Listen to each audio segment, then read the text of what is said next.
Good afternoon.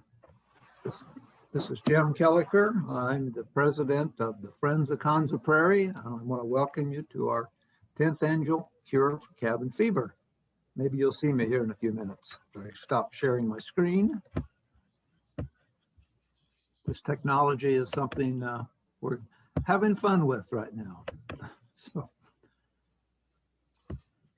I'll be sharing my screen with you, or trying to share my screen with you. And as we go through the program, I'll be trying to introduce the folks. And I see quite a few out there that are watching in, and I appreciate that. It was 10 years ago this weekend that we started this Cure for Cabin Fever as an alternative to a Christmas party. Seemed like Christmas was a busy time, and that the last Sunday in January is a little less busy as far as crowd is concerned. And it's also a good time to come to Konza Prairie, even though you may think it might be the middle of winter for snow. There's almost never any snow on the ground this time of year in this part of Kansas. So we're 10 for 10 as far as weather, but we certainly, the pandemic has changed this year's operation. I am at Konza Prairie in one of the rooms, and most of our folks are out here scattered out far enough so we don't get sound feedback.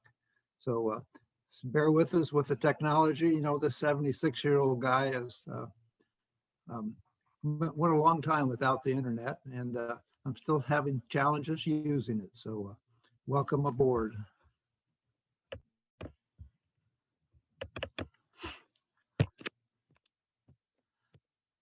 So we usually have, I'll talk about our program here. John Blair will join us in a few minutes and give us an update on Konza, and Jill will help us with the environmental education program, which is very important to the Friends of Konza Prairie. Jeff Watson is our program chair, and he will bring our presentation to us from Mike Haddock. I'll look forward to that because all of Mike's wonderful pictures and so forth will kind of remind me of looking through a seed catalog, and then I'll finally wrap this up with us later on. So here we go. Generally, we have soup and bread as a real part of this. And we have to credit Ann Murphy, who's now no longer with us. She was great with the food, and she came up with this idea that in addition to getting out here and having a presentation or sing along or whatever we were doing, that we would finish it off with soup and bread. And it's been wonderful over the years. We've had about 20 different kinds of soups and almost that many kinds of bread to share over the years. This year, you're going to have to find your own soup and bread. I've made mine, and I'm going to be having mine a bit later today. So I'm going to stay with that tradition. Where do we go from here? I'm going to tell you a little bit about Friends of Konza Prairie. Thank you. I think most of you are members, so you know a bit about Friends of Konza Prairie, but it's always important to remind ourselves. We're a nonprofit to help support primarily the environmental education program, KEEP, that's part of Konza Prairie. Konza has many functions, and certainly one of those is research. We've been trying at least last year and hopefully this year, to also provide a small amount of support for the research program. We have over 600 members so our contributions that you make through that go to our mission. I do ask you, or if you want more information, please go to the website, Friends of Konza Prairie, and you will, I'm sure you will find our webpage. A lot of this information I'm presenting is directly right there for you. I'm president of the board this year. This was my second time around on Friends of Konza Prairie. I was honored about 10 years ago when we did start this operation. Brian Cornick is our vice president. As you can see, Lucas is our secretary, and the newsletter is very important from them, and you hopefully have gotten a very nice newsletter recently. We'll be working on the budget, and the treasurers know what's going to be important to us at our next meeting. And down below are the 10 members of our currently on the Friends of Konza Prairie. And so what do we do for you members? Well, we have this event. We'd like to have it out here if you were local to Manhattan, this year we may be picking up people from far away as far as the Zoom meeting. I hope my brother-in-law's brother is listening in Portland, Oregon. How about that, Sleepy? Of course, we have a walk with researchers in May if you want to, and hopefully we'll get back to the wildflower walk this year. Hopefully by first weekend and first Sunday in June, we will have conditions so at least we can get out here and walk together. And we have our bison barbecue and bison loop tour as part of our annual meeting in September. And for last quite a few years, we've participated with the Buttonwood Art Space in Kansas City for the Vision of Flint Hills art display, where we also see a lot of wonderful art, but we also can raise some money for Konza. And of course, you get your newsletter from us, and hopefully you will find that interesting and helpful. What do you members do for us? Well, we certainly want you to maintain your membership because our members are our biggest source of support for our programs as we try to support the environmental education program, KEEP. And I always encourage people, if it's your members, to me, give till it feels good. I hope you might consider increasing your membership. I've tried to do that over the past several years. Well, of course, I want you to participate in their activities. Yes, they are going to start again, other than by Zoom. Just wait. It's not, this pandemic's not forever. And also encourage others to join. Don't forget to renew your membership. You'll probably get a green reminder card, or you can go directly now to a link at the K-State Foundation, and there you can contribute to Konza Biological Station, and which program you want to contribute to. There's a list there of items. You just want to renew your membership.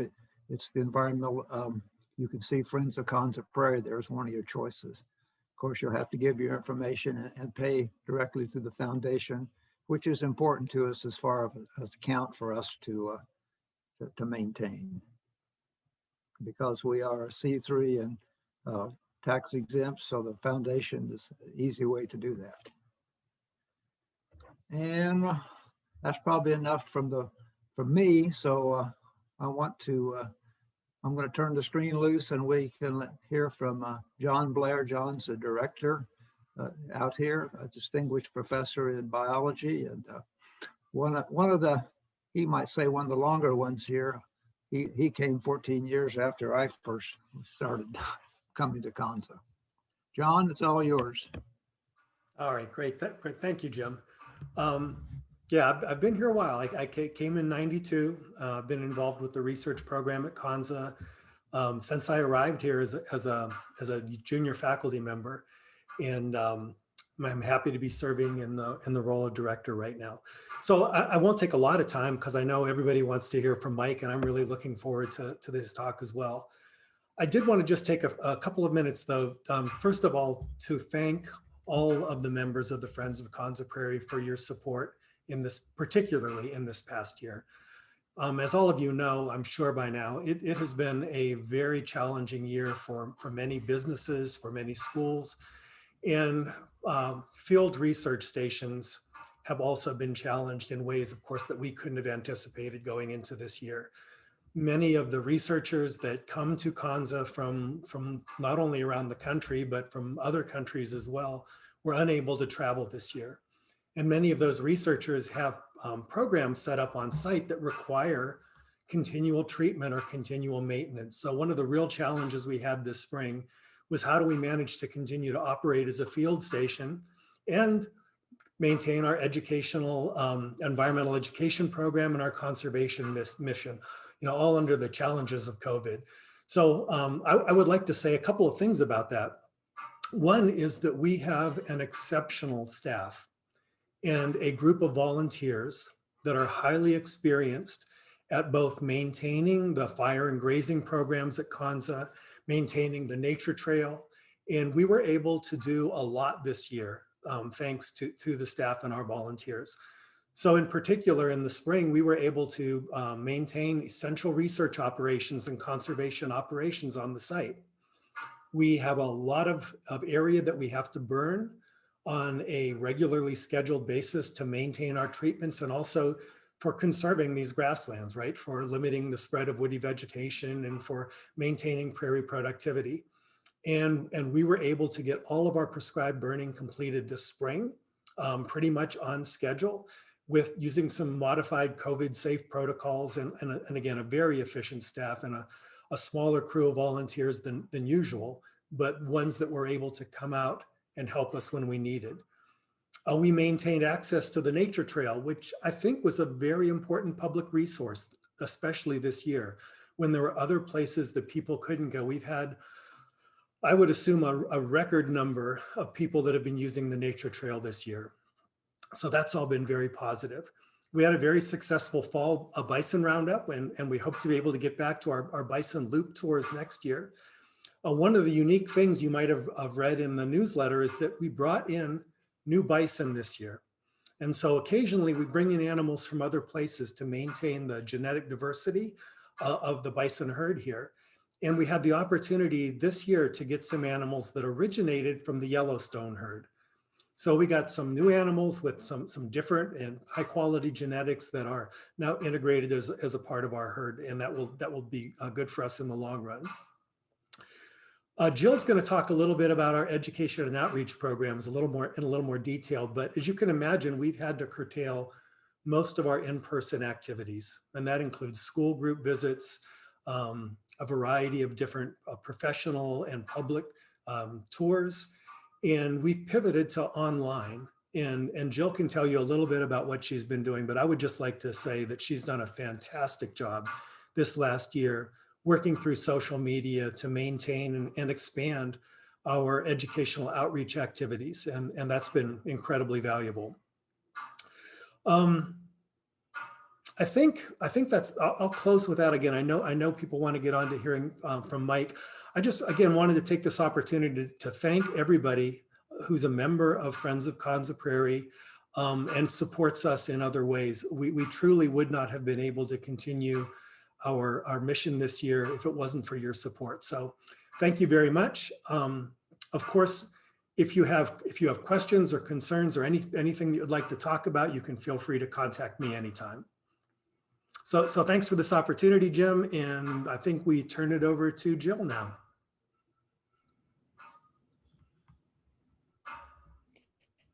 Hi, guys. I will pop in here and reiterate what, that's okay. Oops.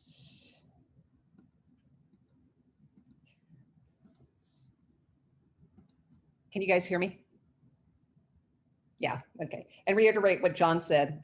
We have pivoted this year to providing content remotely by offering activities on our KEEP website, and also by putting up pretty much a daily post on the Friends of Konza Prairie and the Konza Nature Trail Facebook sites on topics of natural history interest and on research happening here at Konza. And so there's always new things and interesting things to comment about. And so, yeah, there'll be new things coming each day.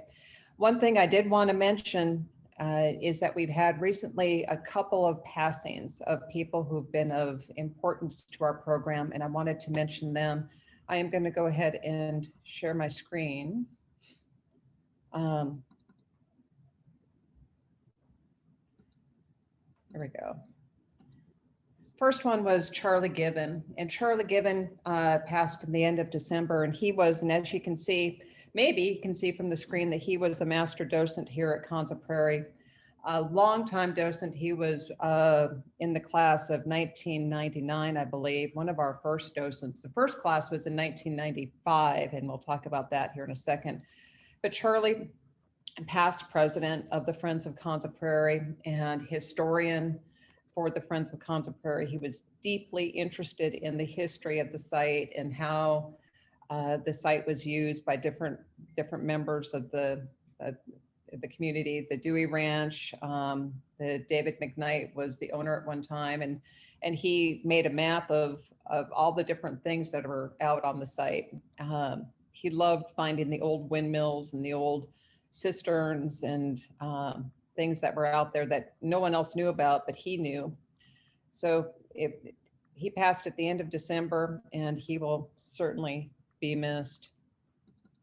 Second, we have Dr. John Zimmerman. And Dr. John Zimmerman was one of the first researchers here at Konza, and he was part of the first LTER grant, the Long-Term Ecological Research Grant, that is awarded from the National Science Foundation. He was one of the researchers on the first grant. His specialty was ornithology, the study of birds. And he brought his love of birds to many, many people who took his ornithology class or who went bird watching with him. He passed just on the 19th of January. And so his legacy will live on in all of the people who developed a deep love of birding because of him. Okay. So thank you for joining us today. I am going to stop my screen share, and I'm going to pass this back to Jim Kelliker. And so Jim, it is all yours. Thank you. Where am I? There I am. Can you hear me? Am I muted? We can hear you. I was, okay. I'm dealing with technology, as you know. So basically, we're going to get towards the program now, and not that far down the list for me, but we're going to turn it over to Jeff Watson, who is our program chair. Jeff has really done a yeoman's job this year because we struggled all last fall. Are we going to be able to have this event? How are we going to have this event? So you see the product of a lot of Jeff's work, and we certainly would like for you to be smelling the bread and the soups out here, but we know that's not possible. But we're certainly appreciated. Jeff, you're going to take over, and you're going to introduce our speaker. Okay, I'll get out of this. Got it. Okay. Okay. Let me stop my share so you can. There you go. Okay. Thanks, Jim. Thank you. I too will welcome everyone here for our meeting, and it's my pleasure to introduce Mike Haddock. Mike is a native Kansan, and many of you know Mike. Mike serves as the Associate Dean of Research and Education Engagement at K-State Libraries, and we're familiar with his books mostly.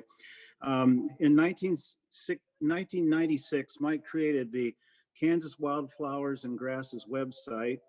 That site now includes information and more than 8,100 identification photos for 985 species of forbs, grasses, sedges, trees, and other woody plants found in Kansas.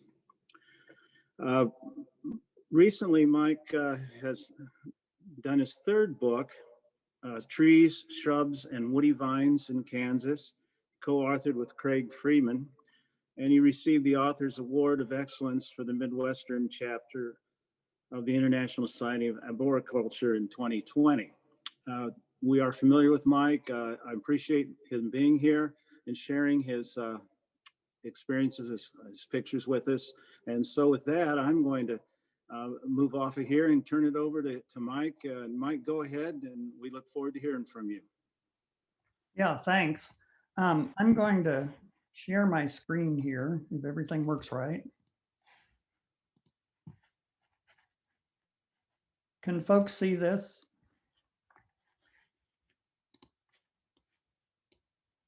Anybody?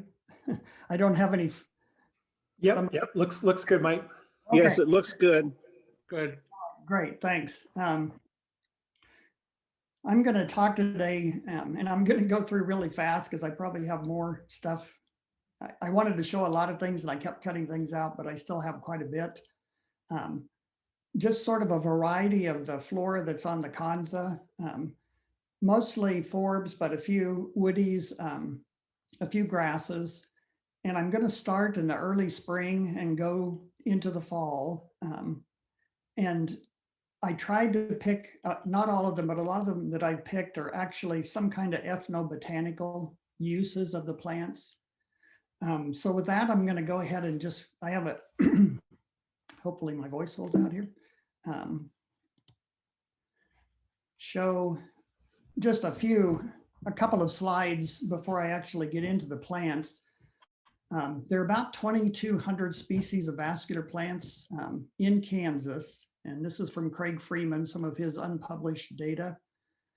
And we know there are at least 576, but we're pretty sure there are more than that on the Konza, because since this list Geneatown did in 2002, there have been more species found on the Konza.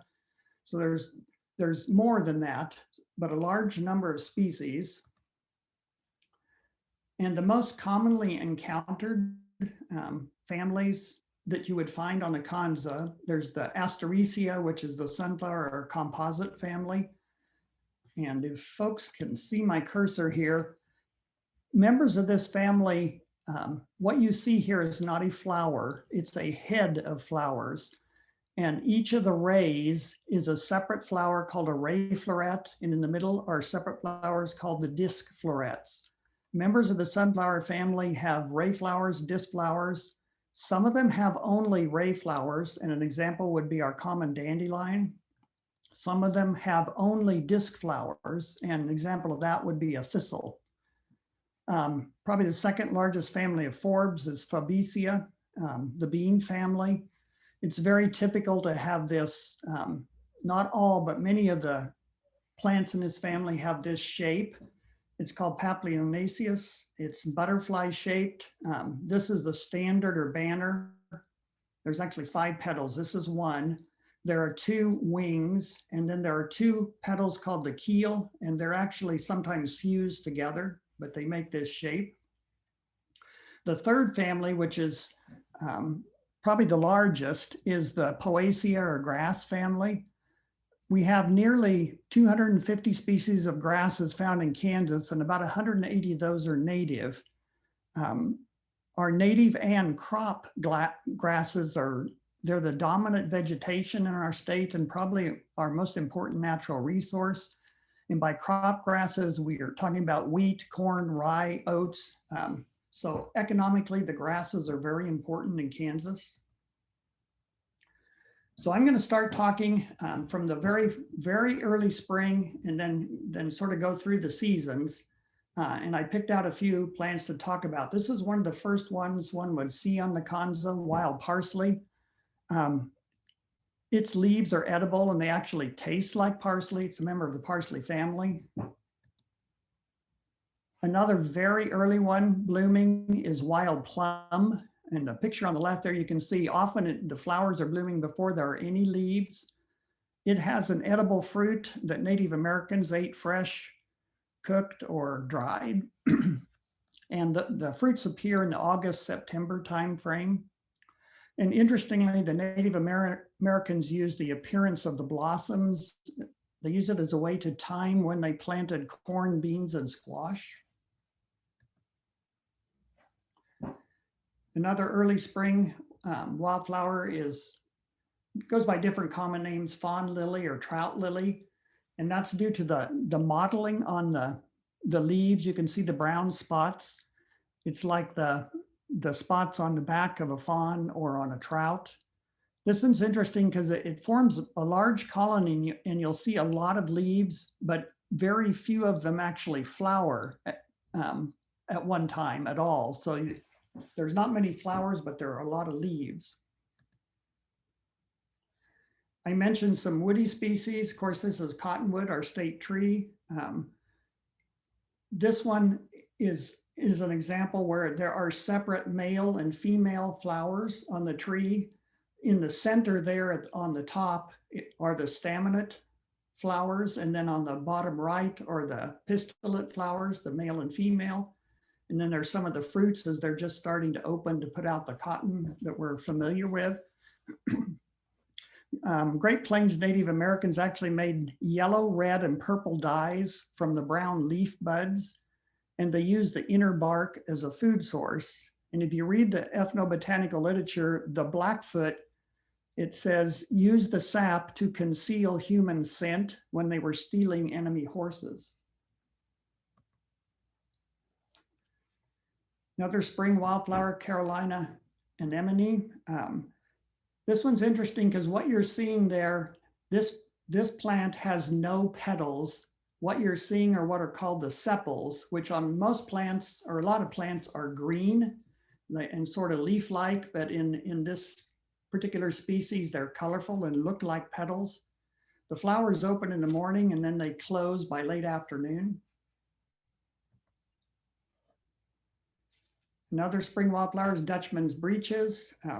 This one's real interesting in the literature that Native Americans, it says that they used Dutchman breeches as a love charm, and they would throw the plant at the person that they're intended, or they would chew the root and breathe on the person that they were interested in. Hopefully they would get a positive response. Fringe puccoon or Plains Cromwell. Puccoon's actually a Native American word of unknown origin. Native Americans use the roots of this particular plant to make a blue or violet dye. And the Cheyenne treated delirium with a tea made from the root, stems, and leaves.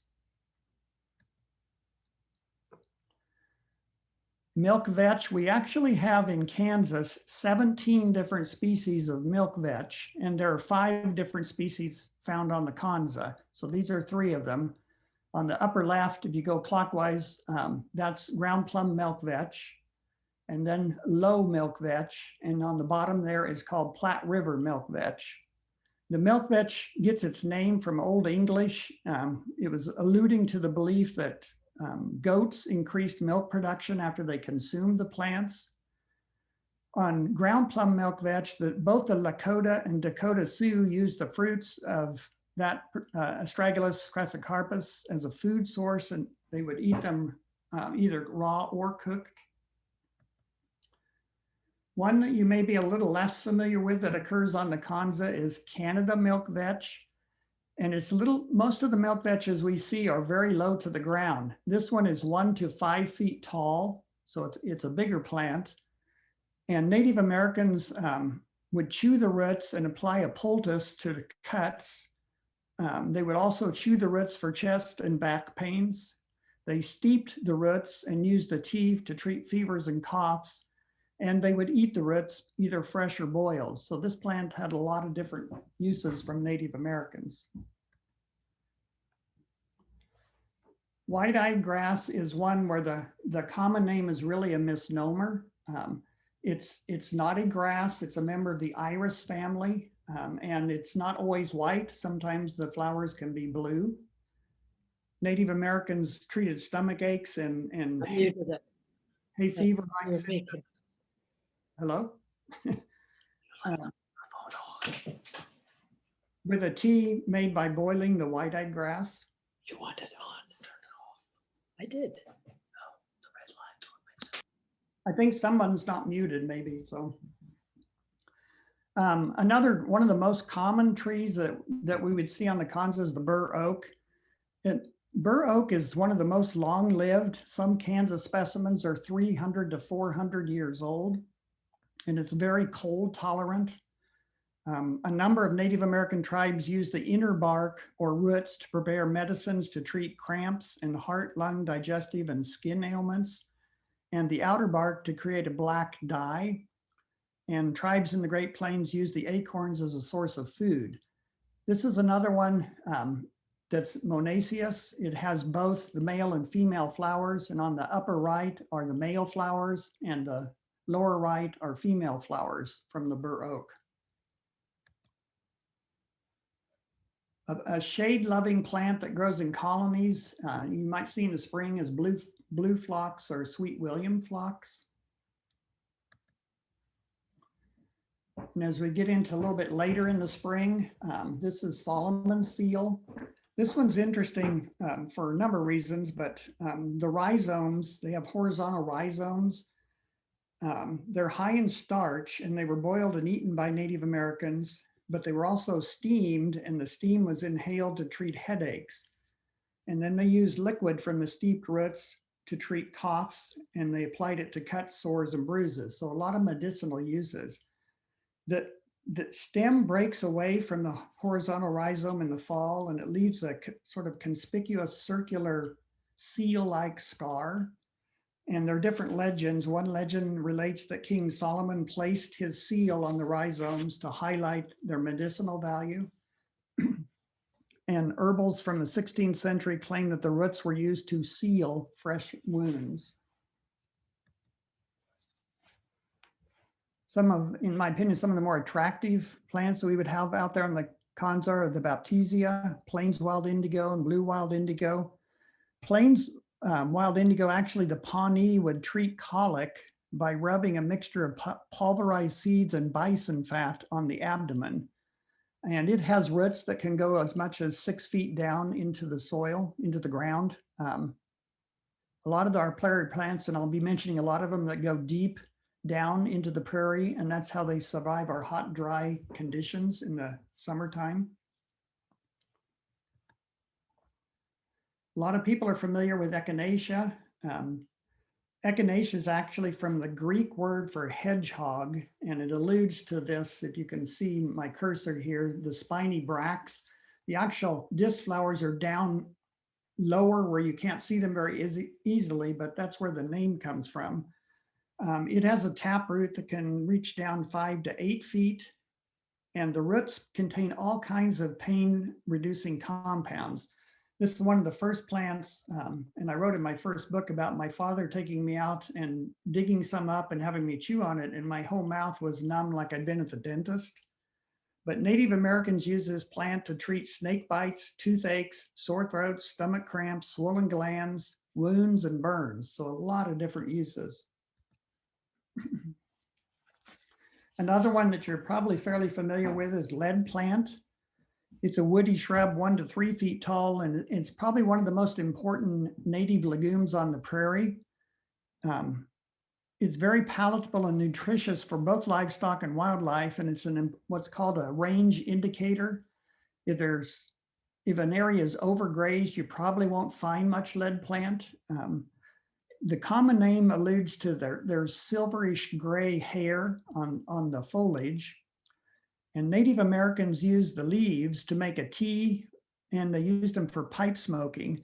And this is one that's real interesting. It's not something I don't think I would want to try, but literature says that Native Americans would treat rheumatism by cutting the stems into small pieces, and then they would attach them to their skin by wetting them.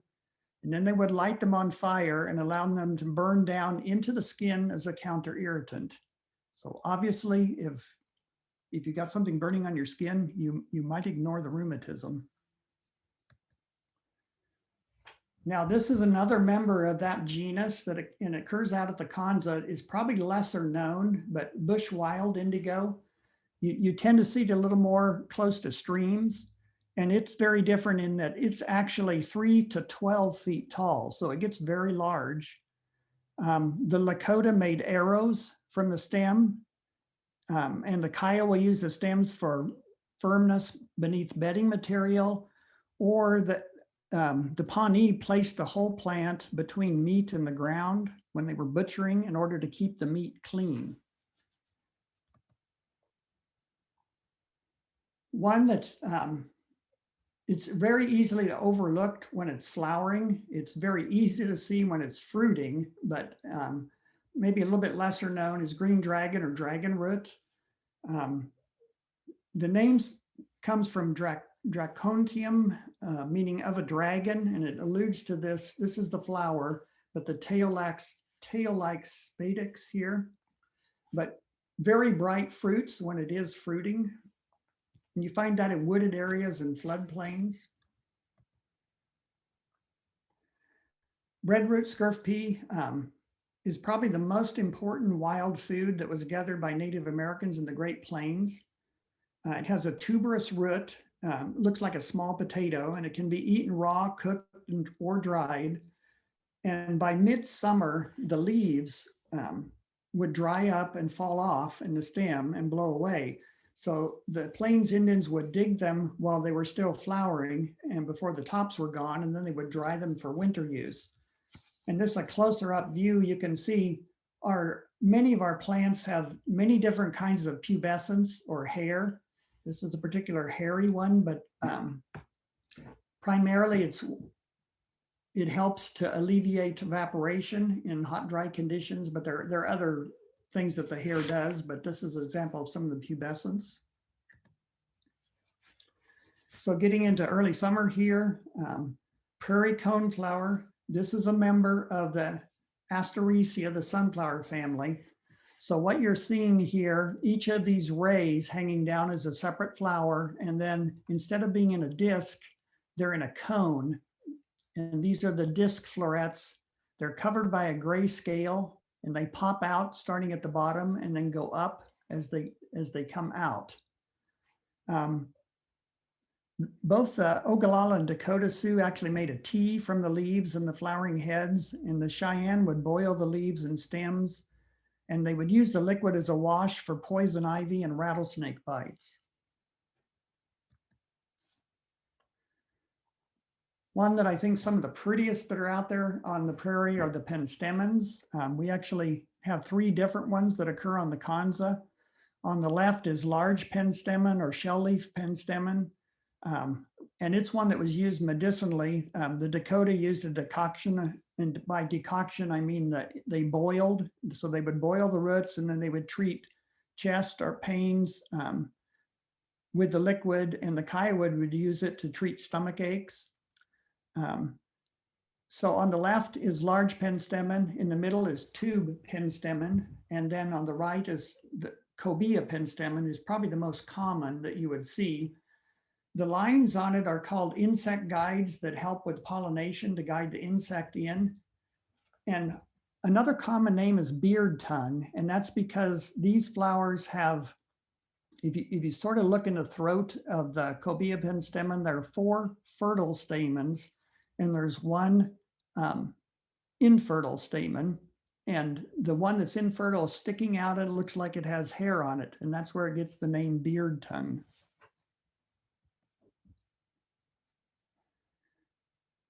Sumac, a native plant that can cause problems if it starts taking over, but actually it's one that had a lot of uses from Native Americans. They used the fruits, which are called drupes. They used them medicinally to treat sunburn and sores and to make red and black dyes. They used the flowers to treat sore mouths and the roots to treat sore throats and to make a yellow dye. And then they would even sometimes smoke the dried red leaves. And this is one of the few plants that actually has a true green flower. Excuse me. American vetch, the one on the upper left, is a native. And it's one that Native Americans used the seeds as a food. Applied leaves to spider bites. They made a tea from the entire plant that was used as an eye wash, and they would keep the roots in their pocket as a good luck charm when gambling. The one on the right is a relative called hairy vetch. It's actually introduced from Europe, but it's escaped from cultivation and now is naturalized all over.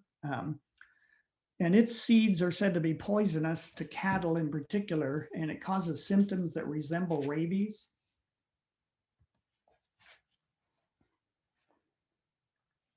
We have 12 Dahlia species in Kansas, and 5 of those species are on the Konza. So these are the 5 that are on the Konza. And again, starting on the upper left, that's roundhead prairie clover, and then sort of going clockwise, white prairie clover, foxtail dahlia, and then golden prairie clover in the middle, and then purple prairie clover. And Native Americans chewed both the roots of both purple and white prairie clover because they have a very sweet taste. And the Dakota Sioux would steep the leaves of golden prairie clover, the one in the middle, and use the tea to treat dysentery and colic. We also have spiderwort, 2 different ones at the Konza. Old timers would call common spiderwort cow slobbers, because if you've ever broken the stem, there's a very slimy substance in the stem. Long bracketed spiderwort, even today, the young stems and leaves can be eaten raw in salads or cooked as a food seasoning. But the Lakota would make a sort of jelly-like blue paint from the flowers, and they would use it to decorate things like moccasins.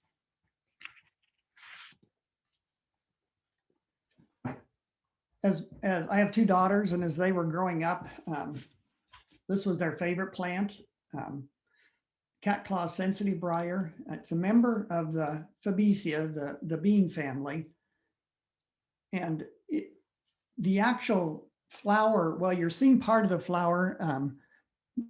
It's the, excuse me, the pink filaments and yellow anthers sort of hide the flowers. You're seeing a whole head of many, many flowers there, and the flowers are down underneath where the corolla is. And these are interesting because they're touch sensitive. If you touch the leaves, they'll fold up, called catclaw because the fruiting pods, and those are in the middle there, have a lot of spines on them.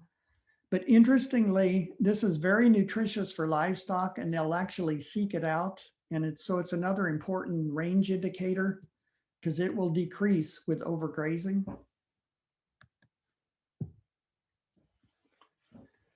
A vine that we would see out at the Konza is buffalo gourd.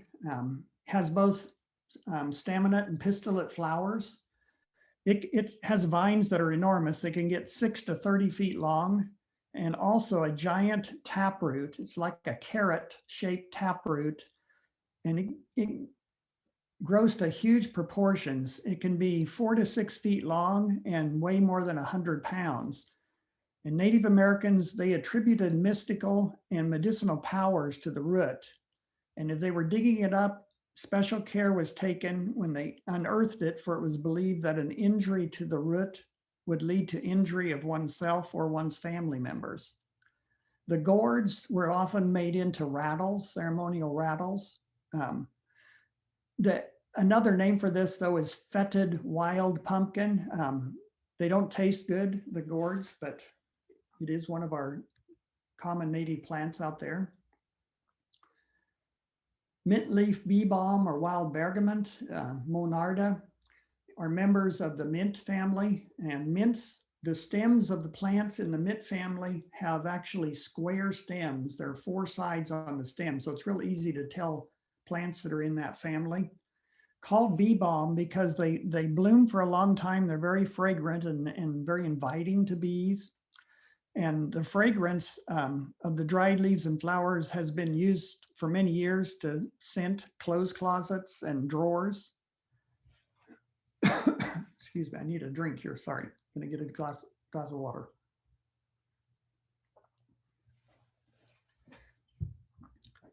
Some folks are not aware of how many milkweeds we have in Kansas. There are actually 22 different species of milkweeds in our state, and 9 of those species occur on the Konza. So these are 5 of the species on the Konza. And again, starting at the upper left, that's showy milkweed. In the center is Sullivan's milkweed, and then green milkweed. And the lower right is swamp milkweed, and the lower left is spider milkweed. And just to give you, a lot of these had uses, but particularly showy milkweed had a lot of medicinal uses. Native Americans applied the milky juice in the plant to warts, corns, calluses, things like skin sores and ringworm. They'd apply a poultice of mashed root to rheumatism. And then green milkweed, Native Americans chewed the roots to relieve sore throats, and they would use the plant to spice soups. In swamp milkweed, they would boil the plant and took the liquid for kidney and back ailments. And the literature says that they used stem fibers, dried stem fibers, to help extract teeth. And then probably the most famous of our milkweeds that are out there is butterfly milkweed. Pioneers referred to it as pleurisy root. The Omaha and Ponca tribes boiled the roots and they drank the liquid for bronchial and pulmonary problems. And they also applied chewed fresh roots or powdered dry roots to heal wounds and sores. So there were a lot of medicinal uses also to this. Typically, usually when we see them, they're orange, but they can grade into red. And in some parts, particularly in other parts of Kansas, they can be pure yellow. They're also aquatic plants out of the Konza. This is a very common arrowhead. And it's one that has, it's another one where both the male and female flowers are on the same plant. And male flowers, like this on the left is one of the male flowers, but they're in whorls. And the male flowers are the ones toward the top, and down lower are the female flowers. And several prairie tribes would eat the potato-like tuber. They go into the water and dig them up or get them out of the water. And Lewis and Clark expedition actually record in their journals that they were fed roasted Sagittaria rootstocks by Native Americans in the Northwest. These are a couple of wildflowers that you may be less familiar with. Again, they're sort of aquatic. Roundleaf monkey flower. It forms a sort of a dense tangled mat. And sometimes you wonder, where did it get the name like monkey flower? Well, an earlier scientific name was Mimulus glaviratus, and Latin Mimulus is a diminutive of mimus, which it means to mimic, and maybe it's in a reference to the flower corolla, which appears to be grinning. But in Greek, mimo means an ape. So that's probably originally where the names came from, even though the genus name is different now. And then mud plantain is one that occurs in shallow water or mud, pond edges, roadside ditches, and where these pictures, the two bottom pictures, were both taken in a bison wallow after there was water in it. These only bloom, well, they open soon after sunrise, and they actually wilt the flowers by midday. Prairie wild rose, Rosa arkansana, it's very drought resistant because it has a root system that can go down as much as 20 feet, so 2 stories down into the ground. Its fruits are called rose hips, and they contain really high levels of vitamin C. They can be eaten raw, stewed, candied, made into jelly. And many Plains Indian tribes use the hips as an emergency food source.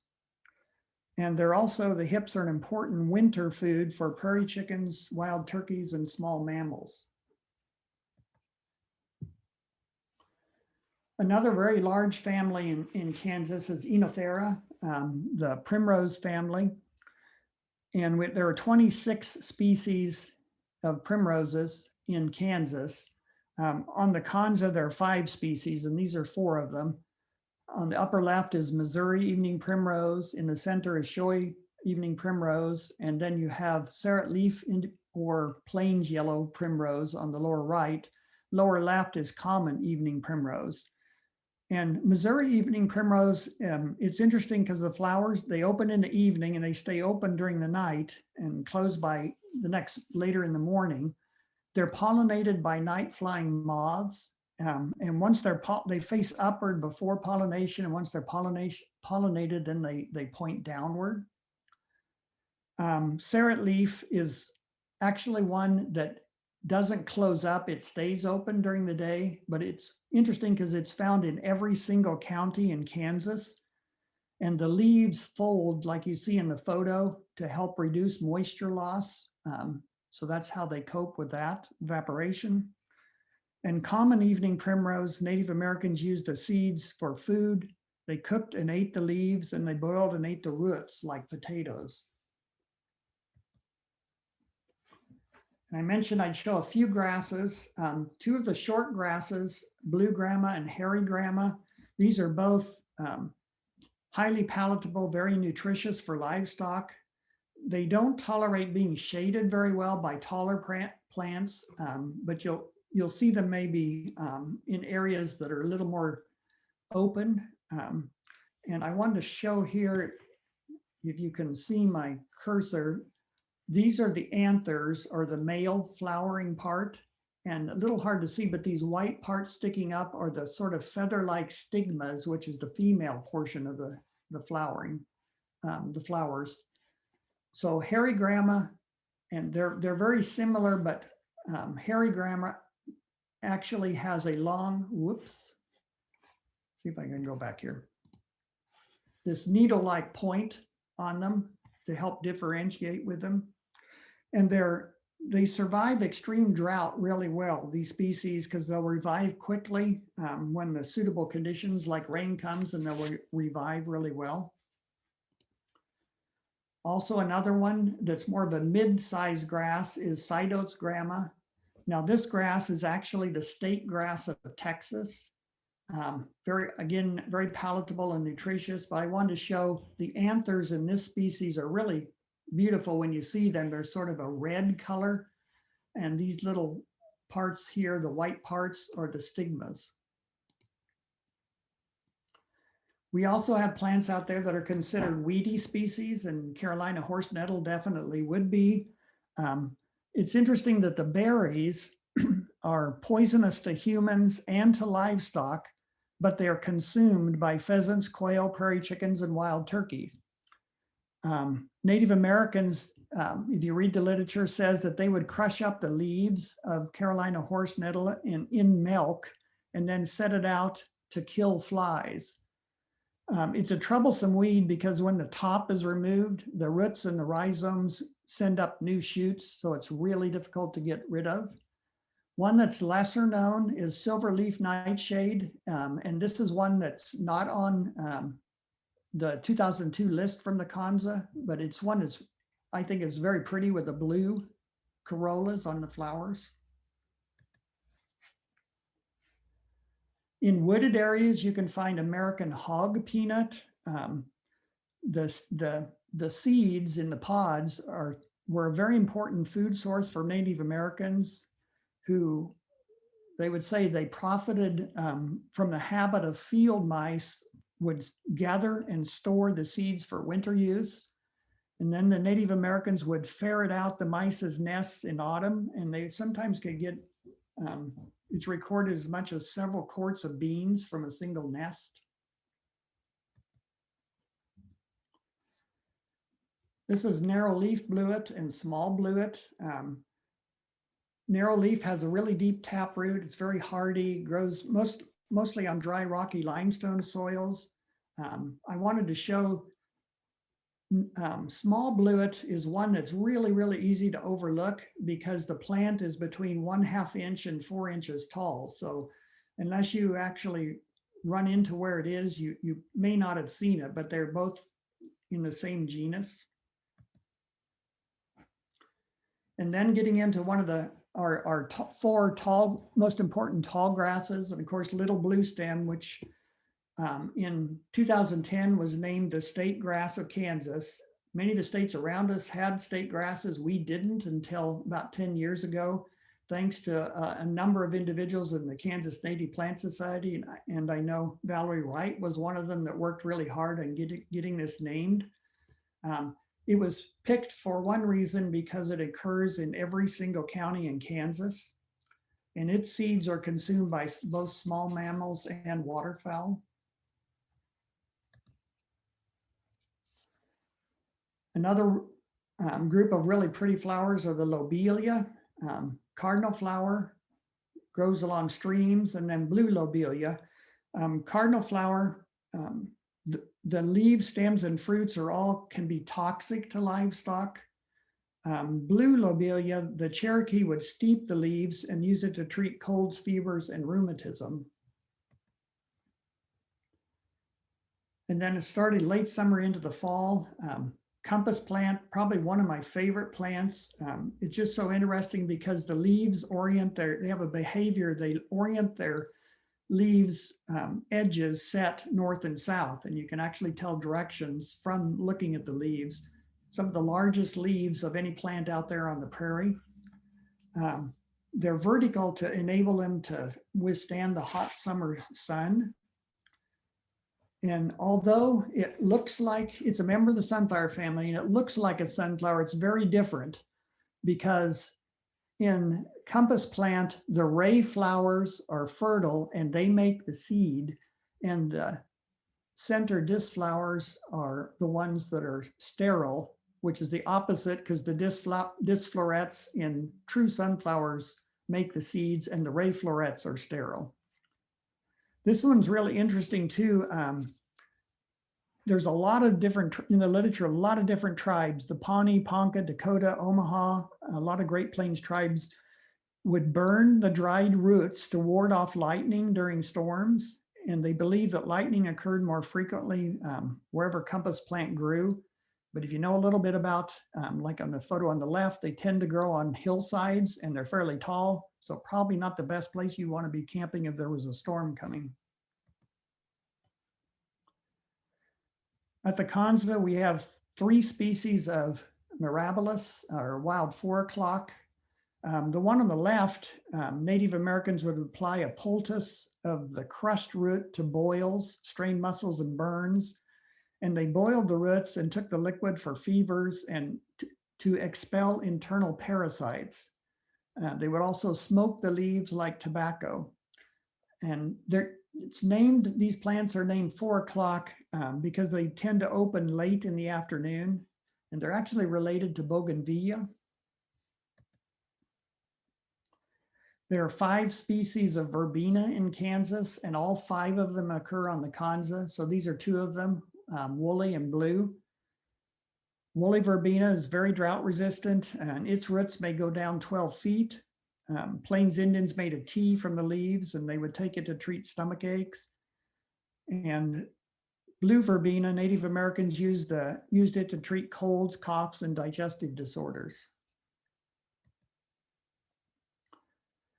There are a number of tick clovers, and actually the common name tick clover applies to 2 different genus, Desmodium, and I'm not sure on the pronunciation, but Hylodesum are the 2 genus. And there are, at the Konza, there are 4 species of Desmodium and 1 species of Hylodesum. They're called tick clover. So on the upper left is Illinois tick clover, and then on the bottom center is sessile leaf tick clover. And then the upper right is large flowered tick clover. And they have, the pods, the seed pods are called loments. And like you can see on the one on the left, many of them have almost a Velcro-like covering. And if you've ever been out, you'll find them stuck to your pants legs. But that's how the seeds get distributed. They stick to animals' fur and then get distributed that way. Another one of our most important grasses is big blue stem, sometimes called turkey foot from the shape of the inflorescence. And this is an example where you can really see in this case, they're the yellow anthers, but you can see the stigmas really look like feathers, white feathers here when it's flowering. Very nutritious. Livestock will relish it. They prefer it to a lot of other kinds of grasses, so it'll decrease with overgrazing. Prairie chickens and songbirds will eat the seeds. And another one of the tall grass, really beautiful, is Indian grass, again on the left where it's flowering. This is actually the state grass of Oklahoma, and it will decrease also with heavy grazing. And it's very easy to tell Indian grass because if you pull where the leaf blade attaches to the stem and you sort of pull it back, there are 2 lobes there. You can call them rabbit ears or hammer claw, but it's a very easy way to tell that particular species of grass. And then as we start getting into autumn, we have pink wild onion. Most of our onions in Kansas bloom in the spring, but this one blooms actually July through September. And Native Americans used many of the allium species as a food source.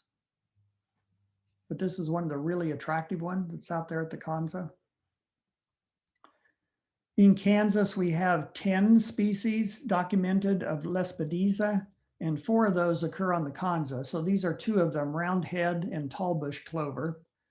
Native Americans used roundhead bush clover to make a tea from the leaves. And they is another one that they said they would burn moistened stem on their skin as a counter irritant for rheumatism. There are 3 gay feathers on the Konza. These are 2 of them, dotted and button gay feather, a tall gay feather. Button blazing star is another name for the one on the right. Dotted gay feather, it has a taproot that can go 15 feet down into the ground, and it's quite drought resistant. The Kiowa would bake the roots and eat them in the spring, and the Blackfoot took an infusion of roots to treat stomach aches and would make a poultice of the boiled roots and put them on swellings. And button gay feather, they would also boil the leaves and corms and give them to children to treat diarrhea. Another fall plant that's beautiful is blue sage. I grew up with it, being told from my dad it was pitcher sage because the synonym or former genus or species name was Salvia pitcheri. And Dr. Pitcher was a US Army surgeon and botanist in the 1800s, but now it goes by the name of blue sage. Not probably necessarily the most photogenic, but white snakeroot is pretty interesting. It's a member of the sunflower family. It's not typically eaten by livestock, but it can cause an illness known as trembles when it's consumed. And cattle, sheep, horses, and goats are all susceptible. And among the symptoms are weight loss, trembling, depression, inactivity, labored respiration, inability to stand, because the plants contain a toxic substance that's called trematol, and it can be transferred to humans via milk. And the resulting illness is called milk sickness. And those symptoms include nausea, vomiting, slow pulse, respiration, and general weakness. And it's interesting because literature believes that Abraham Lincoln's mother is believed to have died from that type of poisoning, milk sickness. And then getting toward the end here, we know that sunflower, and we just had Kansas Day, that's our state flower. If you read the legislation that made the sunflower our state flower, it does not say which species. There are actually 11 different species of sunflowers that grow in Kansas, and 6 of those occur on the Konza.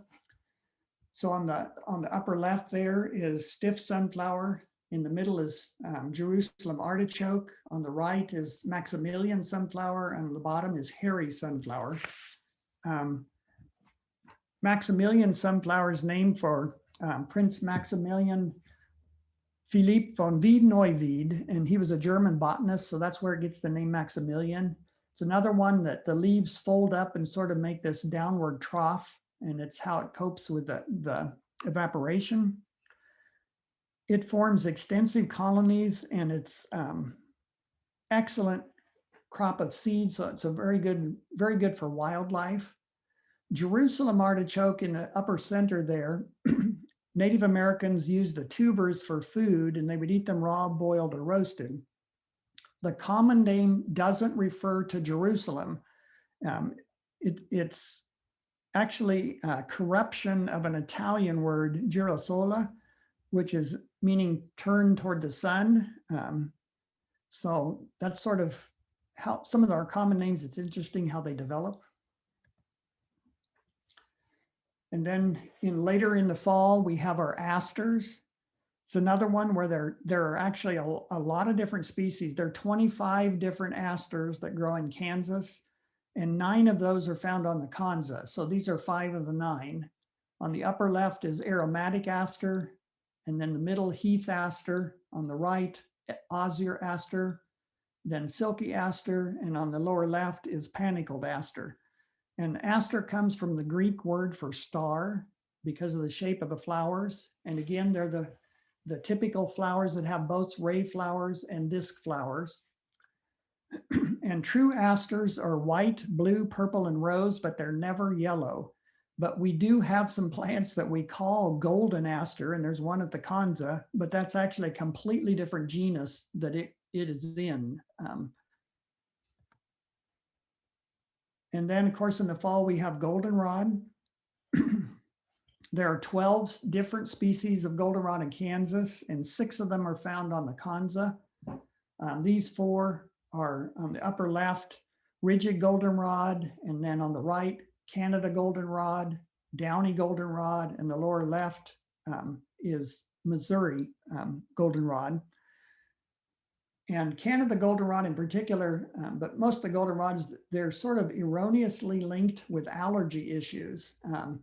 But their pollen, or Canada goldenrod, is pollinated by insects, so it's not wind pollinated, but they grow at the very same time that there's another group of plants that are flowering. And that group of plants, the genus is Ambrosia, but somebody had a strange sense of humor because that genus of plants are ragweeds, and there are multiple ragweeds, several different ones on the Konza. So probably that's what is actually affecting people. And then as I end up here, later in the fall, you'll see on the right, ladies' tresses. The one on the left occurs a little bit earlier in sort of June through August, but these are orchids, true orchids. The common name is in reference to the shape of the flowers, look like braided hair. And they're really quite fragrant if you happen to encounter them, if you get down and smell them. And then one of the very last wildflowers that you might see in the fall is downy gentian, because the flowers can withstand early autumn frosts. So they're some of the last that you might observe blooming in the fall. And these are, Jeff mentioned, these are the 3 books, Wildflowers and Grasses and Kansas Wildflowers and Weeds. If you're really heavy duty interested in plants, it's a reference book, the middle one, and I'm not exaggerating, it weighs 5 pounds. It's a very large book. And then the most recent book that I co-authored with Craig was Trees, Shrubs, and Woody Vines in Kansas. And then the website, my website's kswildflower.org.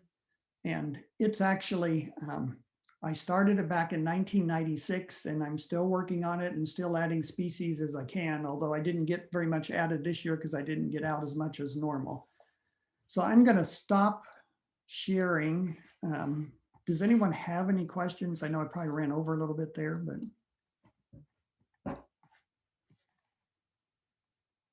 put you all to sleep. So. You mentioned about Native American tribes, and of course, they use a lot of these plants for medicinal purposes. Was that pretty much trial and error over time, or does anybody know how it happened?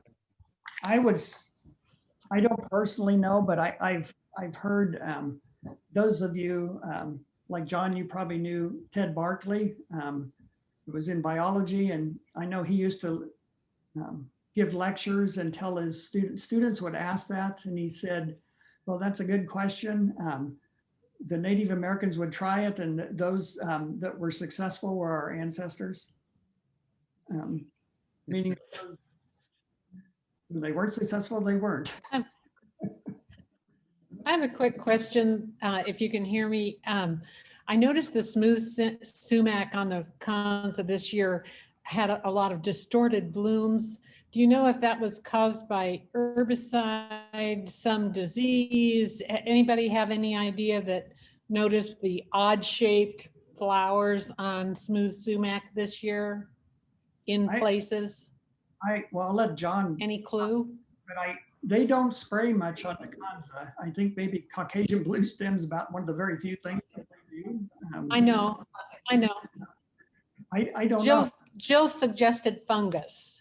It's possible. Per Jeff Taylor. That's possible. Thank you. And I remember Ted's great sense of humor. Thanks. Any other questions or?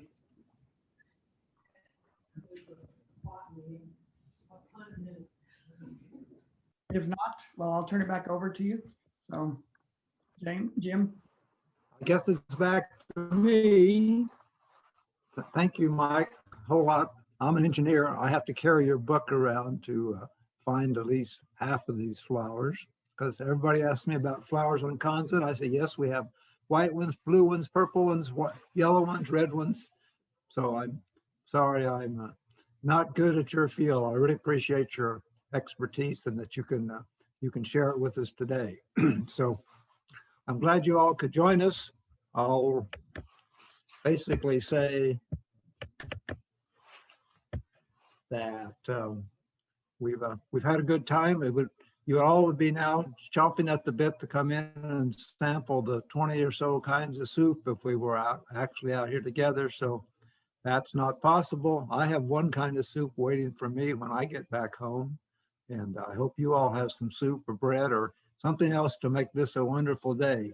It's not necessarily a great day to cure your cabin fever. It was a little cold out here. We had several docents, about 7 docents out here that were glad to have led you around the trail and looked at the Butterfly Hill, but we didn't get much take on that.